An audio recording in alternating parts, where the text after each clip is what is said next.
It's Nolan. Now, before we get started, make sure y'all hitting that like button. Make sure y'all sharing it on your respective platforms. Let somebody know what we're doing today. Now, let's get into the show. It seems I've been missing from the scene, but I'm always coming right back. In the city, just a couple niggas with me, cause I know I gotta watch my back. And I'ma be the realest when the dog falls out. And I'ma still be standing when the sky fall out. They say it's gang gang till it's time to roll out. But when them things bang, where them niggas at now? Real nigga for life. They thought I disconnected from my essence, huh? Rocking shades, but never blocking my blessings, Come from a place where it's dreary like fatal fury. The hardest fight that you face is a jury. We never worry, nigga. Ain't seen a marriage, but violence coming, we grown for it. Gun smoking, new pause, death and stuff in new force. True gold, blue tour, shooting at your coupe door. Niggas catch a body, then rap about it on TuneCore. That's why I'm distant in my DMs. Rappers trying to be friends, but I don't think to me sin. I've been on some business, building LinkedIn. Signature like in stores. Won't even touch your fucking track without an invoice. Develop habits to elevate in my brackets. I notice most of my peers to get comfortable being stagnant over 10 years. Trying to plant my feet in the ground, but not a taste of victory is about as sweet as it sound. Yeah. What's going on, beautiful people? It's the kid J Nolan here. Welcome back to another episode of Inside the Industry, your number one source for music, entertainment, commentary, and breakdowns. Hope everybody's doing well out there, man. In this video, we got to get into 50 Cent. 50 Cent! The very man who has been coming out here trying to expose people, do documentaries. He dedicated the last 3-4 years of his life to diminishing Diddy, which, hey, do you? Diddy deserved what he got. Probably deserve a bit more than what he got, if I'm gonna be all the way frank and honest with y'all. But 50 Cent dedicated so much time out of his own life to be a part of Diddy's downfall. He found himself at odds with T.I. over a fucking versus competition that T.I. claims he actually obliged to be a part of and then decided to renege once it got real. And instead of reacting by saying, you can't fuck with my music, I rap better than you, you ain't did enough, even if it was a lie.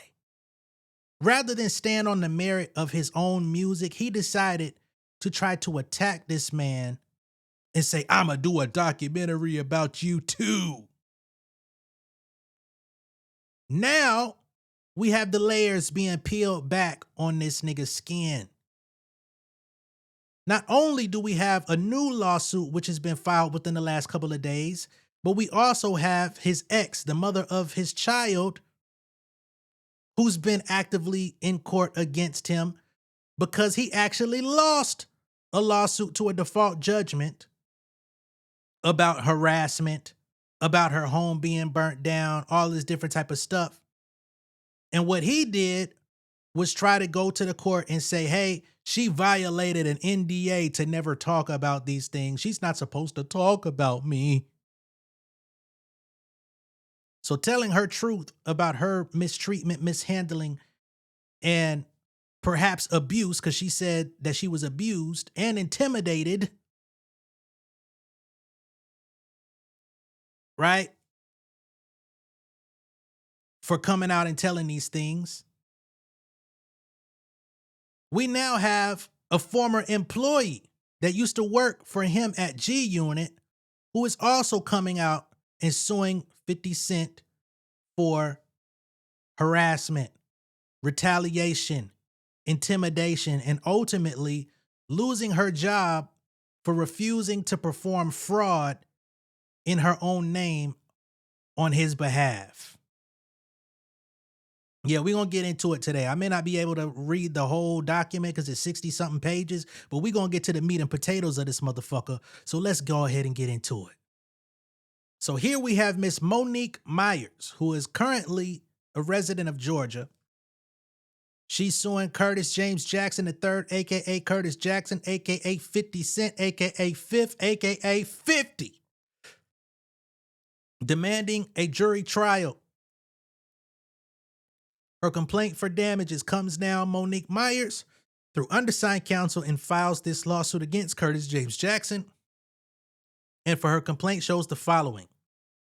Curtis 50 Cent Jackson once said, "The price of life is cheap.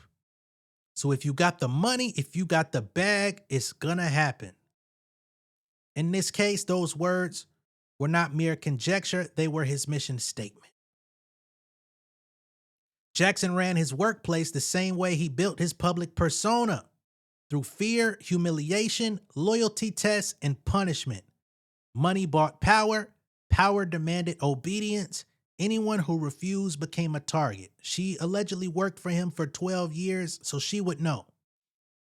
Now, I do have to put a little bit of responsibility on Miss Monique here, because you worked for him for 12 years and accepted this behavior until it turned on you, which I think is also a problem that runs rampant in this industry and in the world, period, because we'll co-sign shit so long as it's beneficial to us while others suffer until the rabbit then has the gun. So I got to be honest about that, but I do feel for you nonetheless. Ms. Myers refused. After 12 years inside Jackson's operations, she would not hide property in her own name to conceal Jackson's connection to a transaction during his bankruptcy-related reporting period. And y'all know this nigga done filed bankruptcy like 4-5 times in the last 2 decades. And he be trying to conceal assets and stuff to show that he's not as well off as the reports would say. She would not file a false police report accusing Jackson's driver bodyguard, Bajar Walters, aka Monster, of stealing Jackson's vehicle and approximately $600,000 in cash, which I also find to be very interesting because Monster, that name has been very prevalent in 50 Cent's camp for damn near 2 decades. So the fact that he would try to have her file a false police report blaming this security guard who's been with him so long of stealing a car and $600,000 is very interesting to me. Allegedly, we'll say. Ms. Myers would not lie to police. She would not frame another person. She would not risk federal charges or prison to protect Jackson's secrets. Jackson responded with retaliation. He fired her, caused Forbes to retract a career-defining feature about her, and unleashed a years-long intimidation campaign. Over the next 6 years, Ms. Myers received more than 80 harassing and threatening calls and messages. Jackson also gave her personal phone number to people trying to reach him, turning her private life into another instrument of retaliation. The message was unmistakable. Protect Jackson's secrets, or to use Jackson's words, suffer the consequences. Jackson later gave Ms. Myers' name to state authorities, including the FBI, as a background witness in matters involving alleged fraud and kickbacks connected to his ongoing litigation, both civil and criminal, involving his alcohol brand Sire Spirits. He apparently believed the FBI would only use her as a witness in the civil case. He was wrong. Years later, when Jackson learned that Ms. Myers had been subpoenaed to testify before the grand jury, he lost control. A former insider was now under oath beyond his reach and able to expose what he had tried to bury. Within 24 hours of him finding out that she testified before the grand jury, his retaliation escalated. Myers received threatening communications, including the message, "You will suffer fifth." I'm guessing it was signed fifth. Jackson then dragged the intimidation into a court-ordered deposition. While Jackson watched on Zoom, his attorney questioned Ms. Myers, or Myers, I don't know what it is, about the unsolved 2006 murder of Israel Ramirez, an event irrelevant to the case, unrelated, and 1 year before she worked for Jackson. That was not discovery, that was a warning.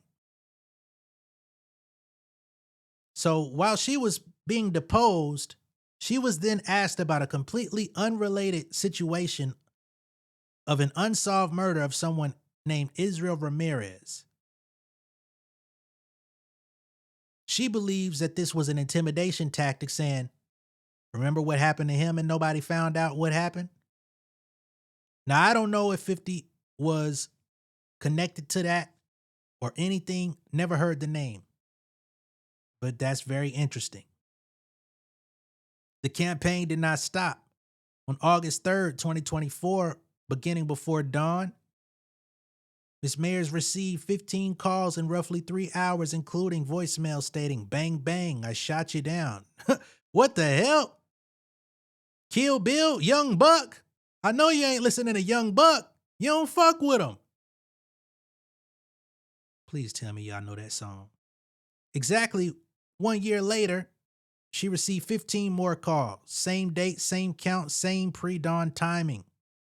When Ms. Mayers reported the conduct in court, Judge Melissa Crane stated, "I mean, this has never happened in any case I've ever had." So she's been getting threatening calls of someone alluding to shooting her down.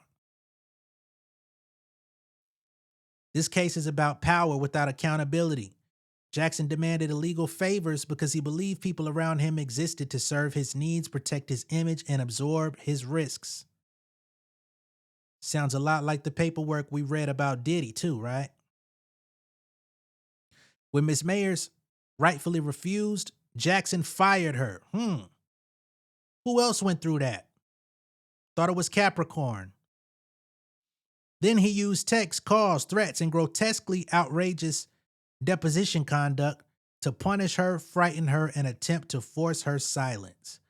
This action seeks to hold him accountable for every act in that campaign, each of which constitutes a separate actionable wrong, and all of which form a part of a single continuing pattern of retaliatory conduct that, as of the date of filing, has never stopped. So even as she filed this in court, she says that it's still going. Preliminary statement: from loyalty to refusal to retaliation. Ms. Mayers worked for Jackson from October 2007 through March 2019, 12 years. Okay, so she's been out of the fold for about 7 years. She assisted with his tax strategy, coordinated property acquisitions, processed artist payments, handled bankruptcy communications, and served as the operational backbone of G Unit Records, G Unit Touring, G Unit Film and Television, and Sire Spirits. You know what's crazy? I got a homie in New York. He's from Queens. He tried to put me on 50's radar. He wanted me to try to sign the G Note. If you know who, if you don't know about G Note was like the R&B, like smooth side of G Unit. Cause I ain't like real gangsta gutter with the music shit. So he was like, "Yo, I want to see if I could get you on G Note." You know what I'm saying? And I was like, "Man, you ain't got to do that, man. Don't send on my music." And I was a fan of 50 at the time, but it just didn't feel like something that would be interesting to me. Seeing all this stuff unfold is crazy. And the homie I'm talking about used to work for 50 in real life. When Jackson eliminated his vice president and director of operations in December of 2015, Ms. Mayers absorbed both roles. She assisted with the disbursement strategy of Jackson's $10 million STARS payment. She was trusted, loyal, and indispensable.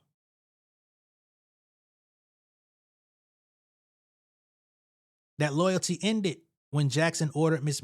Mayers to participate in illegal conduct. In January 2019, Jackson directed her to place property in her own name for Walter's mother, even though Jackson was funding and controlling the transaction. The purpose was obvious: keep Jackson's name off the asset, avoid another paper trail connecting him to Walters, whom Jackson had just wired $168,000 in December 2018 and concealed the transaction during Jackson's bankruptcy reporting obligations. She refused. So he said, put this property in your name.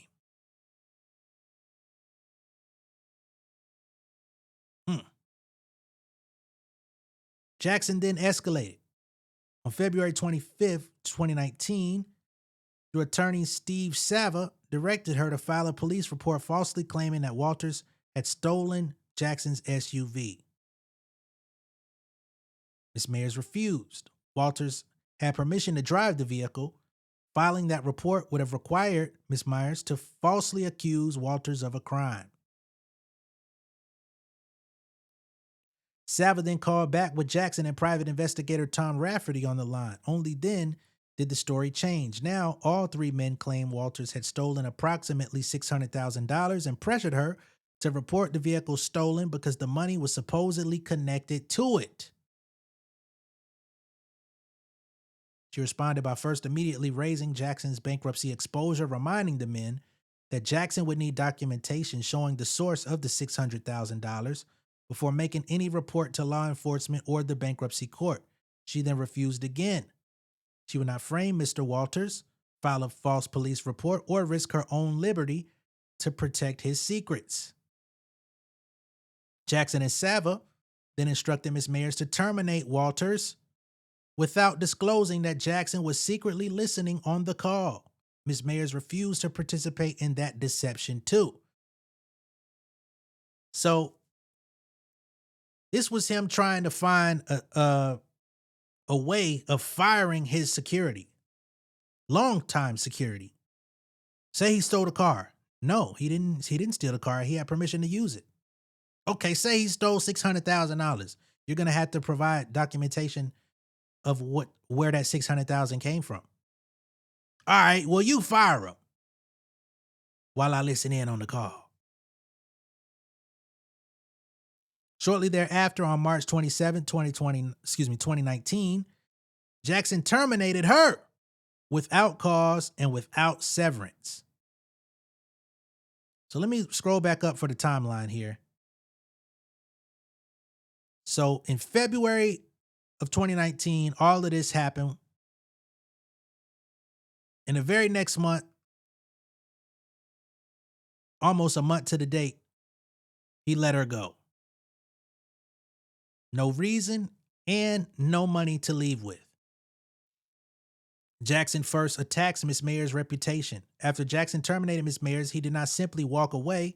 He moved to destroy her credibility, reputation, and future earning power. Who else have we heard employing these tactics?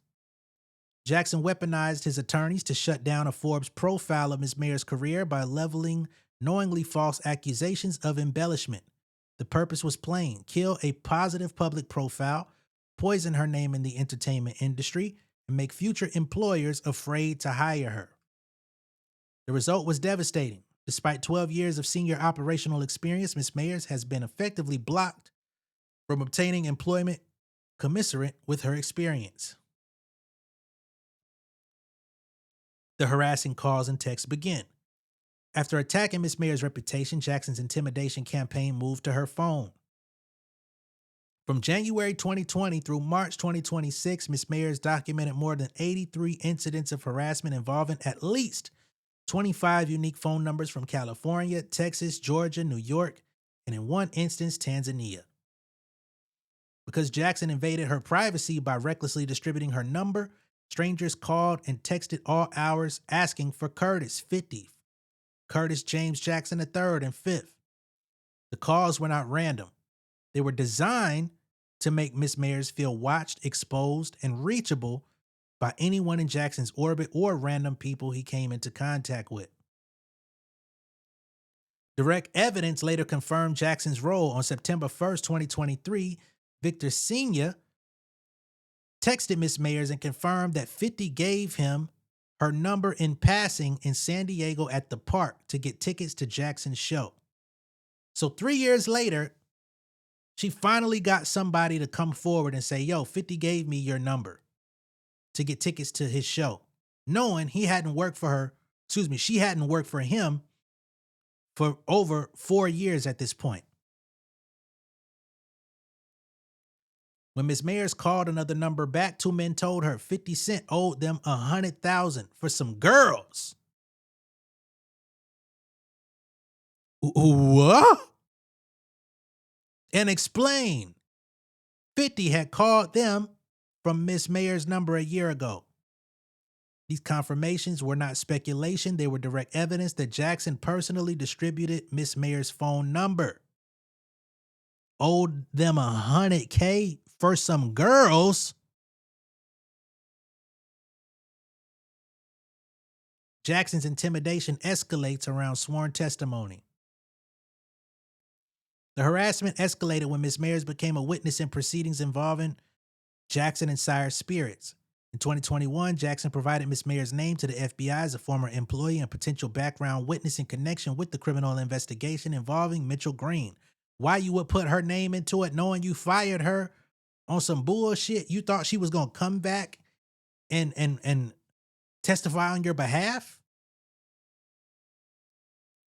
In 2024, days before Miss Mayers was scheduled to give sworn testimony under subpoena in the civil Sire Spirits fraud case, Jackson learned that Miss Mayers had not only spoken with the FBI again because Jackson had identified her as a former employee in 2021, but the U.S. Attorney's Office had also subpoenaed Miss Mayers to testify before the grand jury.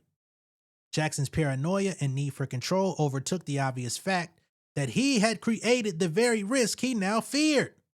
He had provided Miss Mayers' name to the FBI to assist in the Sire case, but once he learned that her involvement had gone beyond an interview and that she had been subpoenaed to testify before the grand jury, he intensified his threats. Oh, we're talking about witness tampering now? On the afternoon of May 1st, 2024, the eve of her court-ordered deposition in the civil case, Miss Mayers received a threatening text messaging, "You will suffer, Fifth." Fifth is Jackson's well-known nickname, but that wasn't enough. The next day, on May 2nd, 2024, Jackson's intimidation moved from the shadows into a court-ordered deposition. Okay, so I'm guessing this is where that murder comes back up again. With Jackson silently watching on Zoom, his attorney, Eamon O'Kelly of Blank Rome LLP, peppered her with questions concerning Miss Mayers' conversations with the FBI and the U.S. Attorney's Office, matters outside the proper scope of the deposition. After Miss Mayers answered yes, O'Kelly pressed for and asked whether agents had asked about Jackson or his attorney, Stephen Sava. Miss Mayers answered no as to Jackson and I don't recall as to Sava. O'Kelly kept pressing anyway. Immediately after exhausting the FBI inquiry and at Jackson's direction, O'Kelly pivoted to an inflammatory and wholly unrelated subject: the unsolved 2006 murder of Israel Ramirez at a Busta Rhymes. Ooh, I do remember this shit now. The nigga that got killed at Busta Rhymes video shoot. Yeah, I do remember this. Shot in Brooklyn. Oh, wow. Damn, that shit took me back to high school.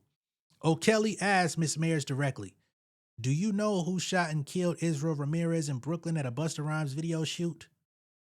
The Ramirez murder had nothing to do with the civil case. It had nothing to do with Miss Mayers. She had no knowledge of it, no involvement in it, and was not even working for Jackson in 2006. Jackson did not have his attorney invoke the Ramirez cold case into the deposition to uncover any truth, but to send a threat and terrorize Miss Mayers into silence by reminding her that disclosing too much to state authorities or exposing secrets he wanted buried came with consequences. The bang bang calls and court intervention. And the threats did not end at the deposition. On August 3rd, 2024 at 4:29 a.m., Miss Mayers received the first of 15 phone calls that continued for 3 hours. 2 voicemails saying, "Bang, bang, I shot you down." After the "bang, bang, I shot you down" voicemails, Miss Mayers reported Jackson's conduct to the court, including its connection to Jackson and the deposition questioning about the Ramirez murder. State Judge Melissa Crane reacted with alarm. On the record, Judge Crane stated, "I mean, this has never happened in any case I've ever had." Judge Crane then told Miss Mayers, "In terms of your safety, I'm going to pass all this along to court officers. I've elevated this." Despite Miss Mayers elevating Jackson's conduct to a state judge, the harassment did not stop. Exactly 1 year later, on August 3rd, 2025, this is just last year, Miss Mayers again received 15 calls, same date, same number of calls, same pre-dawn pattern, and the harassment has not stopped. As of the filing of this complaint, the harassment remains active and ongoing. On April 28, 2026, mere days before the filing of this complaint, another unidentified caller contacted Miss Mayers looking to speak with 50. She's been out of his orbit for 7 years now, and people are still calling her phone for him. Jackson's conduct toward Miss Mayers fits his well-documented public pattern of punishing anyone he believes crossed him. Jackson has built a public persona around prolonged feuds, social media attacks, and sustained campaigns against former associates. In a widely reported Instagram post, Jackson stated, "Anyone who chooses to go against the grain will suffer." For Ms. Mayers, that was not rhetoric. It was a threat made real. Jackson demanded loyalty while asking her to commit fraud. When she refused, he terminated her. When she tried to rebuild her career, he smeared her. When she became a witness, he threatened her. When she cooperated with state authorities, he used a deposition to intimidate her. When she reported him, the cause continued. This action seeks compensatory damages for severe emotional distress and punitive damages sufficient to deter Jackson and others with similar wealth, celebrity, and power from weaponizing their resources to terrorize former employees who refuse to commit fraud or cooperate with law enforcement. Each harassing act alleged herein constitutes a separate, independently actionable wrong and a fresh accrual under the continuing violation doctrine. Together, they form a single, unbroken course of retaliatory conduct that began when Ms. Mayers refused Jackson's illegal demands that has never stopped. Now, a lot of the paperwork in this lawsuit is very redundant, so I'm not going to keep rereading all of this different shit. But check this piece out here. So after 50 Cent fired Walters, and Walters is his former head of security, Monster, they continued to search for anyone to pin the missing $600,000 on. Ms. Mayer's workplace became increasingly toxic. They demanded her phone records, which she freely provided. Then they pushed further, demanding phone records that included the numbers of her family members.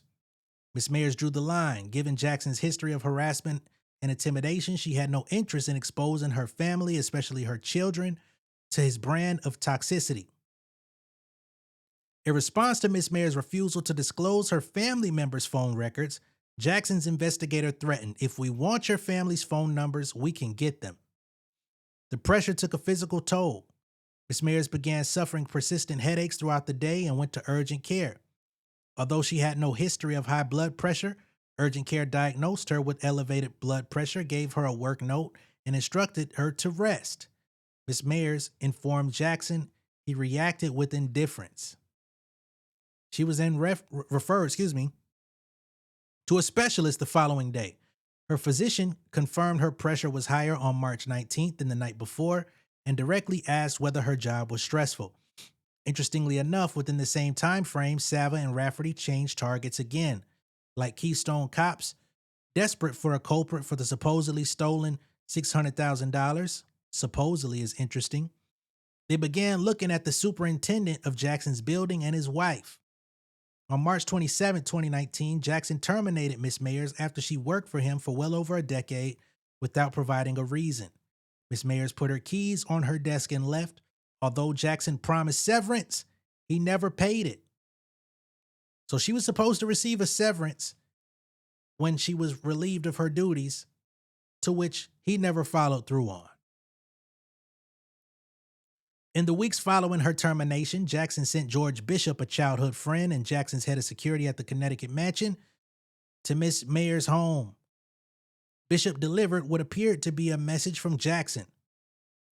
Jackson, quote unquote, cared about Miss Mayers and wanted to meet with her. Miss Mayers refused. She made it clear to Bishop that she had no desire to meet with Jackson or return to work for him. She was done. Jackson had a choice after Miss Mayers declined, accept her decision and move on, or punish her for it. He chose punishment. So just a few days, weeks after he fired her, he then sent his head of security to meet with her and try to see if she would be interested in coming back. Sound like somebody else we've talked about around here? Okay, cool. Here, she provides text message proof of being contacted by people on behalf of 50. So she's in the blue. It says, "Who is this?" This person says, "I'm your friend 50. Are you still in San Diego?" I think they're trying to say, "I'm your friend 50. Like, I just met you. Where you at? What's going on?" She said, "You have the wrong number. Did he give you this number?" He says, yeah, he did. Is this the wrong number? He said he would get me in tonight to watch him. Are you able to get in touch with him? And I believe this was in 2023, 4 years after she was already terminated, but he's still giving people her number, saying that she could get them into events and things like that. She says, what's your name? He says, Victor Senior. Where did you meet him so I can refresh his memory? That was last night here in San Diego. It was very quickly because he was busy. No problem. Where exactly so I can remind him? At Park San Diego.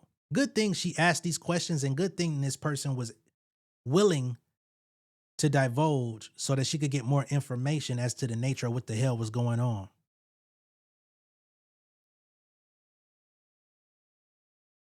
Same evening, September 1st, 2023, at approximately 8:59 p.m., she received a call from a man who identified himself as calling from Marin's Steakhouse in New York regarding a reservation for 50. She informed the caller he had the wrong number. The caller called back and asked if she was sure, stating that her number was on file for a recent reservation made on his behalf. She recorded the call. Marin's Steakhouse was a fictitious restaurant, a widely publicized fake Google Maps listing at a residential address on the Upper East Side of Manhattan with no kitchen, no dining room, no staff, and no ability to accept reservations. The call was not from a real business. It was a fabricated pretext to contact Miss Mayers using Jackson's name, placed on the very same day Victor Senior confirmed Jackson had been personally distributing her phone number to strangers. On September 3rd, 2023, she received a series of text messages from an individual looking to speak with Curtis. On February 13th, 2024, a very day Miss Mayers was served with a witness subpoena to appear for deposition in the Sire Spirit civil litigation. A caller identifying as Ja Rule, you can't make this shit up, called at 1 a.m. asking for Curtis. Ja Rule is a well-known rapper engaged in a decades-long public feud with Jackson. The use of his name on the same day the subpoena was served was not coincidental, as Miss Mayers later told Judge Crane directly, Ja Rule has never called my number in the history of anything. So these calls for me to be having 5 years after the fact are not coincidental in my opinion based on what I know. Here we have text correspondence showing proof.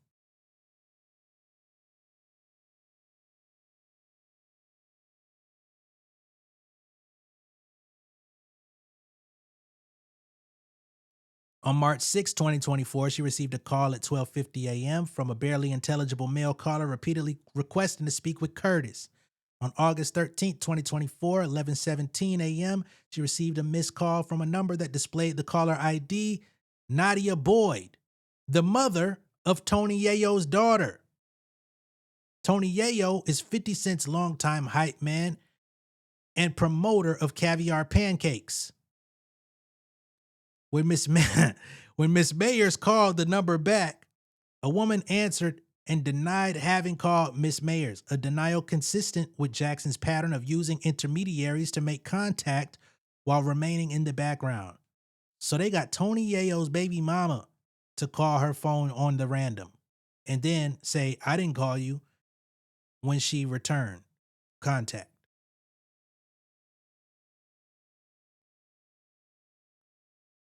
Some crazy shit, man. March 15th, 2026, less than 2 months before the filing of this complaint, Ms. Mayers received an unsolicited text from an unknown number from someone seeking Tony Yayo, Mr. Jackson's longtime hype man and promoter of caviar pancakes. Ms. Mayers has no relationship with Tony Yayo. She has no reason to receive messages intended for him. She has no connection to him except through Jackson. Whether Jackson personally distributed her number to this individual or whether it reached him through the network Jackson has long maintained and deployed against her, the result is the same.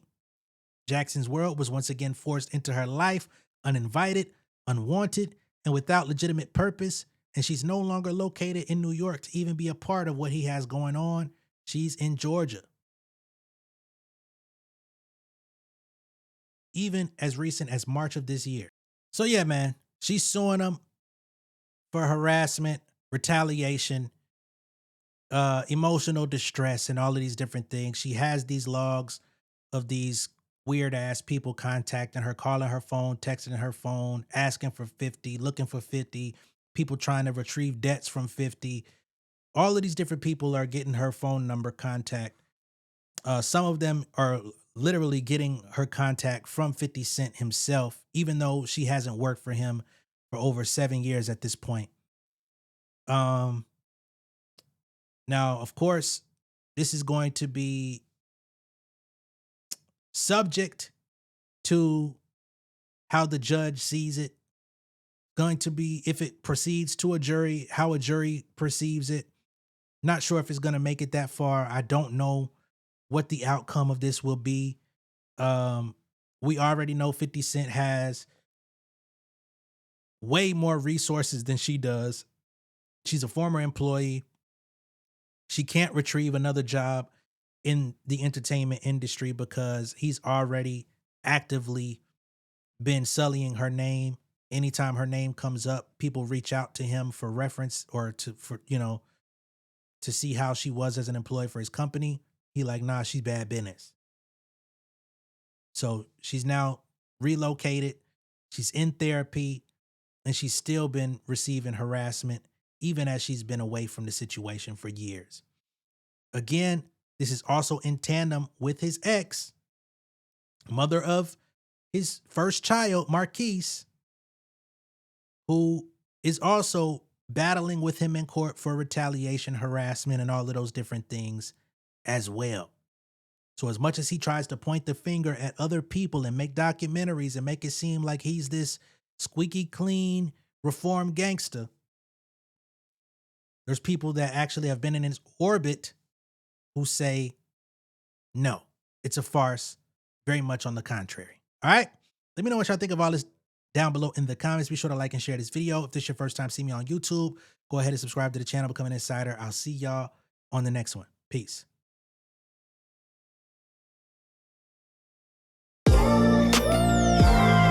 Yeah, family over fame in this bitch, yeah. The glory of living righteous is setting in. My street knowledge and education's a perfect blend. Young mogul, independent, I've been setting trends. The first one from my family to be faithfully wed. Fuck niggas and the horses that they riding on. I see this shit from all angles like a polygon. I'll never politic and the drama be piling on. Father and great son acknowledged like I'm Bobby Bonds. Conversation with my lady about the paper route. 5 sit bank accounts every day I make it count. They down talking my commentary for hating now. Well, I can take it cause I'm bodying your favorite now, please. I can do this shit in my sleep. I been writing for these niggas, y'all read it and weep. I been fighting these niggas if you speak on the street. I'll turn your birthday party into New Year's Eve. Don't let me take it there. We ain't playing fair. This the ATL, Southside nigga moving furniture like Wayfair. Life on hold, no insurance for your healthcare. Lifeline gone, so you wanna be a millionaire? Well, let me tell you about this world I built. The women I dodged, the niggas that I read for filth. The sympathy cause consulting for the stacks I built. I had to